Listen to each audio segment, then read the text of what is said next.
కృష్ణ. ఇది ఓబీసీలు అంటే మనం బీసీలుగా మనకు ఇక్కడ ఉంది. ఓబీసీ దేశవ్యాప్తంగా ఉన్న ఓబీసీల్లో క్రీమీ లేయర్ విధానం ఉంది. ఆ క్రీమీ లేయర్లకి కొన్ని విధి విధానాలు రకరకాలుగా ఉన్నాయి. అదే సార్, అవన్నీ మనం మాట్లాడుకోవాల్సిన లేదు, అర్థమైపోతుంది అందులో ఉండే క్రీమీ లేయరు దానికి సంబంధించినవి. దాని మీద కూడా డిఫరెంట్ ఒపీనియన్స్ ఉన్నాయి. అలా ఉండాలి, ఇలా ఉండాలి, లేకపోతే క్రీమీ లేయర్ పరిమితిని ఇంకా పెంచాలి, లేకపోతే ఏబిసిడీల్లో ఏ కేటగిరీకి ఎంత క్రీమీ లేయర్ పెట్టాలి, ఇలాంటి చర్చ చాలా కాలంగా ఉంది. అసలు క్రీమీ లేయర్ ఎత్తేయాలనే వాళ్ళు ఉన్నారు, లేదా క్రీమీ లేయర్ పరిమితిని ఇంకా పెంచాలి, అందులో మళ్ళీ అది ఆర్థికంగానే క్రీమీ లేయర్ కాకుండా కుటుంబాల్లో వరుసగా 2 తరాలు ఉద్యోగాలు వచ్చేనో, లేకపోతే ఒకసారి ఉద్యోగం వస్తేనో, లేకపోతే ఐఏఎస్ ఐపీఎస్ లాంటి ఉద్యోగాలు వచ్చిన వాళ్ళు, లేదా ఇట్లా రకరకాల ఇవి కొన్ని కండిషన్స్ పెడితే తప్ప ఆయా వర్గాల్లో బీసీల్లో ఇప్పుడు ఏబిసిడి వర్గాలు ఉంటాయి కదా, వాటిల్లో కింది వాళ్ళకి రావడం లేదు. ఎంతసేపు పొందిన వాళ్ళు రిపీటెడ్గా పొందుతున్నారు. ఎందుకంటే ఒక ఉద్యోగం వచ్చిన తర్వాత ఒక ఐఏఎస్, ఒక ఐపీఎస్, లేకపోతే ఒక జడ్జి గాను, లేకపోతే ఏదో మొత్తం మీద ఒక ఉన్నత స్థాయి ఒక పదవి వచ్చిన తర్వాత రాజకీయ నాయకుడు గాను రిజర్వేషన్లో వస్తాయి కదా.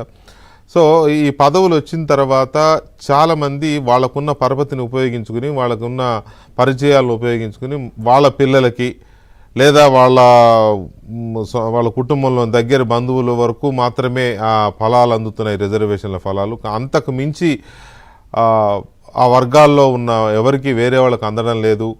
ఏ వర్గం నుంచి అయితే రిజర్వేషన్ల ఆధారంగా ఎదిగారో వాళ్ళ ఆ వర్గం యొక్క అభ్యున్నతి కోసం కృషి చేయకుండా వాళ్ళ కుటుంబం, వాళ్ళ పిల్లలు వాళ్ళ కోసం వాళ్ళే ఇదవుతున్నారు తప్ప ఆ వర్గం యొక్క అభ్యున్నతి కోసం కృషి చేయడం లేదనే ఒక అసంతృప్తి ఆయా వర్గాల్లోనే ఎప్పటి నుంచో ఉంది. ఇది మన కళ్ళ ముందే కనపడుతుంటారు కొంతమంది పొలిటీషియన్స్ కానీ, లేదా కొంతమంది పై స్థాయికి వెళ్ళిన అధికారులు స్థాయికి వెళ్ళిన కొంతమంది కానీ. వీళ్ళు ఏంటంటే ఎంతసేపు వాళ్ళ వరకే ఉంటుంది తప్ప కింది స్థాయిలో మా వర్గంలో, నేను ఇక్కడ నుంచి వచ్చాను కదా, మా వర్గంలో రిజర్వేషన్లు అందరికీ వస్తున్నాయా లేదా, నేను అర్హున్నా కాదా, అర్హత ఉన్న వాళ్ళు చాలామంది మిగిలిపోతున్నారు అనే ఈ విచక్షణ చాలామంది ఇది చేయడంలో. దీని మీద చాలా కాలంగా చర్చ ఉంది, కానీ అది వ్యక్తిగతంగా ఎవరికి వాళ్ళు తీసుకోవాల్సింది ఒక పాయింట్. దీని మీదనే అయితే ఈ పరిస్థితి ఎస్సీ ఎస్టీలో లేదు. ఎస్సీ ఎస్టీలో క్రీమీ లేయర్ అనేది లేదు అసలు, అది ఓబీసీలకు మాత్రమే పరిమితమైంది. ఎస్సీ ఎస్టీలో కూడా ఇదే పరిస్థితి. చాలామంది మన దగ్గరే ఐఏఎస్లు కానీ ఐపీఎస్లు కానీ చాలామంది అయ్యారు.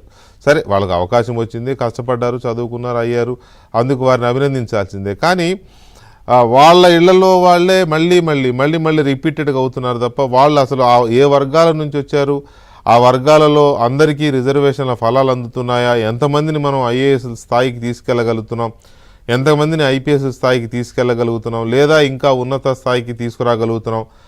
కనీసం ఐఏఎస్లు ఐపీఎస్లు పక్కన పెట్టండి, మినిమం ఒక ఉద్యోగం వచ్చే స్థాయికి వాళ్ళని పికప్ చేయగలుగుతున్నామా? చేయగలిగితే ఎస్సీ ఎస్టీ బీసీలో ఇన్ని బ్యాక్లాగ్ పోస్టులు ఎందుకు ఉంటాయి? గవర్నమెంట్స్లో బ్యాక్లాగ్ పోస్టులు ఉన్నాయంటే అర్థం దానికి అర్హత కలిగిన అభ్యర్థులు ఆయా వర్గాల నుంచి రాకపోబట్టే అవి బ్యాక్లాగ్స్గా మిగిలిపోతున్నాయి. వస్తే ఎందుకు బ్యాక్లాగ్స్గా మిగులుతాయి? సో ఇలాంటి ఒక డీప్ స్టడీ ఎప్పటికప్పుడు చర్చ జరుగుతోంది, కానీ ఎవరు దాని మీద పట్టించుకునే దాఖలాలు లేవు. సో దీని మీద ఇవాళ సుప్రీంకోర్టులో జస్టిస్ నాగరత్న బెంచ్ చేసిన కామెంట్స్ కొంచెం సంచలనాత్మకంగా ఉన్నాయి.